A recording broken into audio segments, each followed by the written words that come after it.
এই আমার ছেলে, এটা আমার ছেলে না, এই ছেলেটা আল্লাহ পাক আমাকে দিয়েছেন।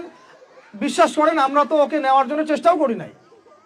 নাম্বার, আল্লাহর ওয়াস্তে, এটা আমি প্রথমে বলতে চাইছিলাম, আল্লাহর ওয়াস্তে ডিভাইসের এডিকশন থেকে বাচ্চাদেরকে বাঁচান।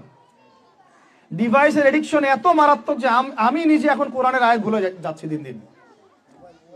এই ডিভাইস আমার হাতে যেটা আছে, এটা একটা পয়জন, এটা একটা হিপনোটাইজ করার যন্ত্র মানুষকে। এই মোবাইলের এডিকশন থেকে বাচ্চাদেরকে বাঁচাবেন আল্লাহর ওয়াস্তে। যদি আপনি বাচ্চাকে হাফেজ বানাতে চান, আলেম বানাতে চান, কারি বানাতে চান, মুহাদ্দিসা বানাতে চান, এটা হাতে থাকলে আপনি পারবেন না। এটাতে এডিক্টেড হয়ে গেলে আপনি কোনোভাবেই বাচ্চাকে মেমোরি ধরে রাখতে পারবেন না। বহু হাফেজে কোরআন ভুলে গেছে দিন দিন এটার কারণে।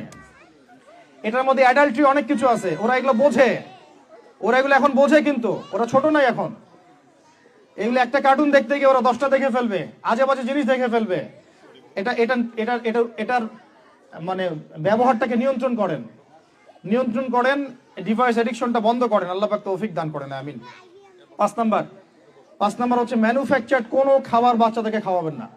ফিজিক্যালি ওদেরকে ফিট রাখার চেষ্টা করবেন। ম্যানুফ্যাকচার্ড খাবার মানে একটু আগে দেখলাম যে বাইরের খাবারগুলো এটা খাচ্ছে, চিপস টিপস ইত্যাদি, এগুলা ওর হজম শক্তি নষ্ট করবে, ফিজিক্যাল স্ট্রেংথ নষ্ট করবে, ওর মেমোরি শার্প হতে দিবে না। ওকে ভিতর থেকে ওই যে একটা শব্দ একটু আগে বলেছে এক ভাই, যে ব্রয়লার মুরগি বানাই দিবে, আসলেই তাই বানাই দিবে।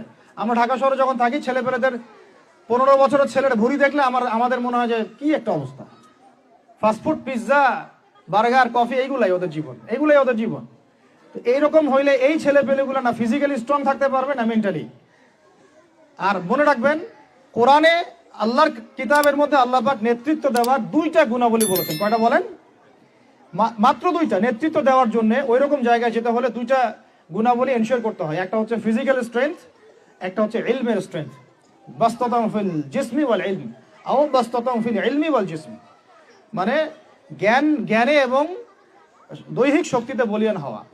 ছোটবেলা থেকে খাবারে যদি আপনারা সচেতন না হন, এই বাচ্চারা বড় হয়ে দেখবে যে 15, 20, 30 বছরেই ভেঙে পড়ে গেছে। আমরা এটা চাই না। বিশুদ্ধ খাবার এবং ম্যানুফ্যাকচার্ড খাবার ত্যাগ করা, বাইরের খাবার বন্ধ, এবং যে রুট লেভেল থেকে ভালো খাবার এনে ওদেরকে খাওয়াবেন। পরিষ্কার পরিচ্ছন্নতাকে সর্বোচ্চ গুরুত্ব দিবেন, নিট অ্যান্ড ক্লিন থাকবে আর কি।